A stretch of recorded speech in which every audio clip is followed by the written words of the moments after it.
Greetings and salutations. Welcome to Selnar's Minis. Happy New Year! It's a brand new year, and this is the first video for me this year. As always, paint fearlessly. It's just paint. You can fix any mistakes. I would ask you to like and or subscribe to my channel to help it grow and reach more people. And as you can see on the screen in front of us, these are the paints that I used for this particular video. This video is a product of a poll that I had posted up about 2 weeks ago. I had 5 choices and I ended up with a 5-way tie, so I rolled a dice and came up with a sci-fi mini. As always, you can find the list of the paints that I used in this project in the description below. For this particular project, I decided to use a Mr. Handy from the Fallout miniature game. So after I'd made the decision of what miniature I wanted to paint, I had to make the decision of how I wanted to paint it. A Mr. Handy is basically just a big ball of metal and maybe some tubing. As you can see, some of the tubing I even painted in this color that I'm currently using. So I decided to do this in a non-metallic metal style. I decided I needed to practice. It's a good miniature to practice on. It's basically a sphere with some rods or blades coming off from it. So to start off with, we're going to base coat this entire miniature with a mixture of Army Painter's Necromancer Grey mixed with Creamcoat's Matte Black. This is a 1-part matte black to 3 parts Necromancer Grey. I cover the entire model with this, and then I go back through, and on the lower half of the model, I am going to do this with a 1-part matte black and 1-part Necromancer Grey. After that, I go back and I go to the lower sections of the model, and I apply a 3 parts Necromancer Grey to 1 part Xereus Purple from Citadel to give it just a little color variation. After I finish that, I'm going to go ahead and do a mixture of Necromancer Grey and Dungeon Grey from Army Painter in a 2-to-1 and a 1-to-1 after that ratio to start the highlights. So I'm going to go ahead and paint for a little bit, and once I get to the next stage, I'll be back on.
After I finished with the Dungeon Grey and Necromancer Grey highlights,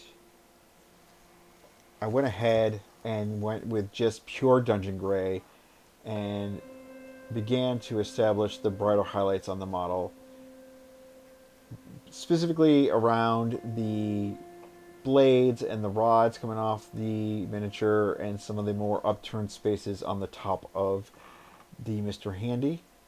And after I had done that, I made a mixture of Dungeon Gray and AshGrey in a 1-to-1 ratio, and in a very sketchy manner began to provide those highlights, while at the same time trying to make them appear different or uneven, just to show that the light was reflected in various ways off the surface.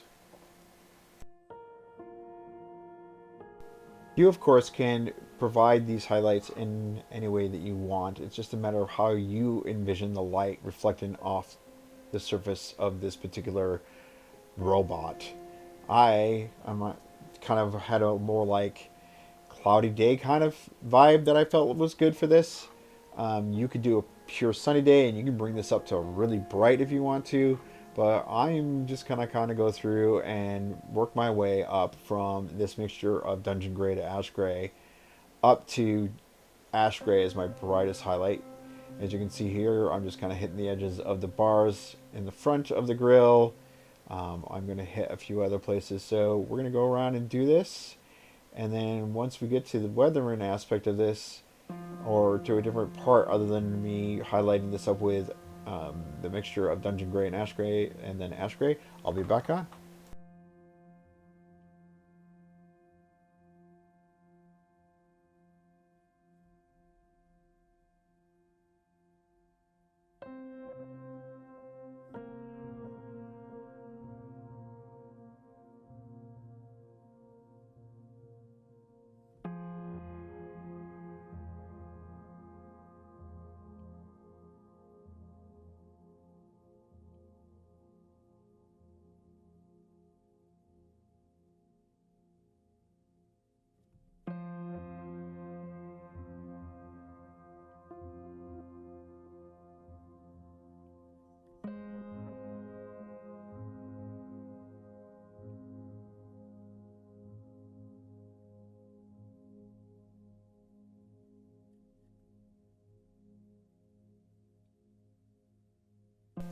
I should also mention, as you can see me doing this here, it is perfectly okay to go back to previous colors that you've used on your palette, whether it's a dry palette or you know the mixture, or you have a wet palette and the color is still there.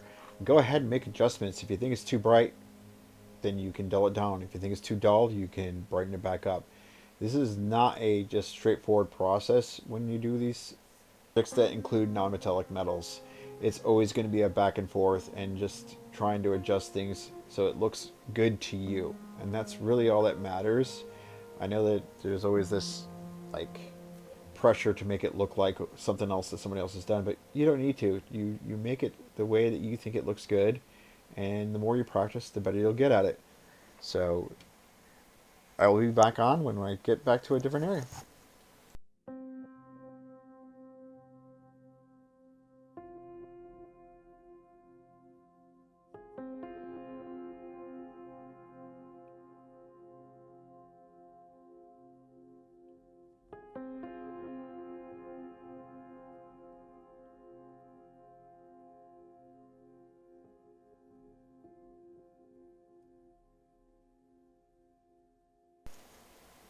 Alright, this is where I'm at currently in this whole process. I'm doing a very slow turnaround so you can see how it looks so far. I'm fairly happy with this. It definitely has a dull metal look, like a dark steel. But I decided that it needed a small pop of color. There's one small, thin, smooth wire that runs from the front of the Mr. Handy into the back underneath that main blade. So I decided to use the Xereus Purple on that just to give it a pop of color. And I'm just going back through and just making some small adjustments here and there. Again, as I stated a little bit earlier, this is not just a straightforward one and done situation. I decided that the original Purple and Necromancer Grey color needed to go down just a little bit further. It was a little too high up, so I just moved it down a little bit. And then this is me going onto the back of these rods on the bottom and reapplying that mixture of matte black and Necromancer Grey. Again, it's just a matter of keep going back and forth until you're happy with what you see.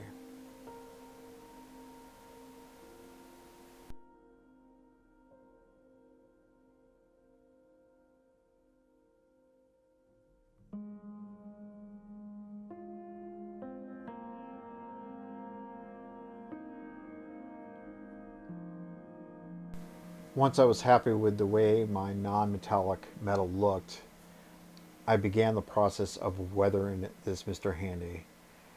And I started off with my go-to paint for this, which is Creamcoat Iron Oxide. It's a nice kind of dull brown color that has that kind of beginning rust look. So I'm going to go ahead and make this into a glaze that I'm going to apply into various areas on this model. The glaze is made up of 1 part iron oxide to 1 to 1.5 parts water. So I decided to go with the glaze because I wanted to maintain all the highlights and all the shade that I had done on this model. I wanted to give it the impression that it was beginning to become rusty, but not so rusty that it still didn't have a metallic sheen that you would expect out of an object made out of steel or iron.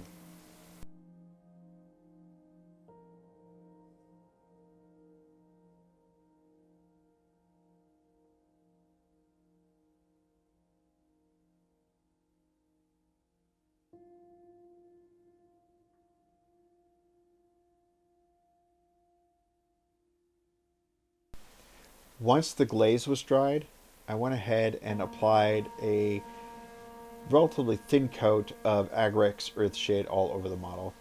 Basically at this point I just wanted to bring out some of the details, some of the panel lines I needed to have separated out, so I needed a shade. I also wanted to tint this model even more further into the brown. This complemented the iron oxide very well.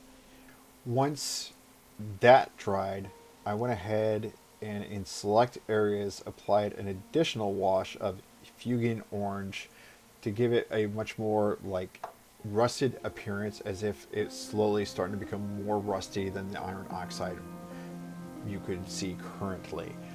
This definitely helped a lot. After I applied this particular wash and let it dry, I moved on to the next stage.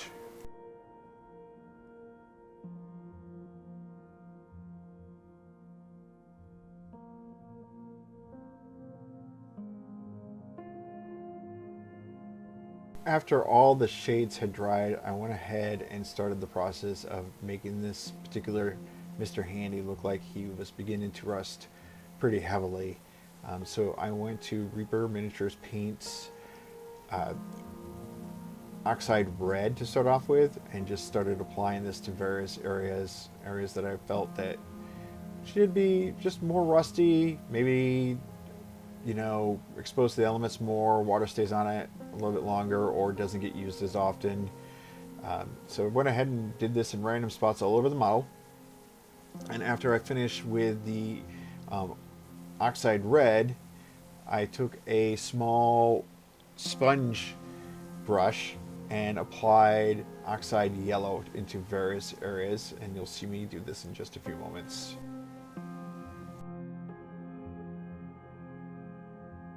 After I'd finished the Mr. Handy, I went ahead and did the base for this model off camera. There were a variety of items on the base.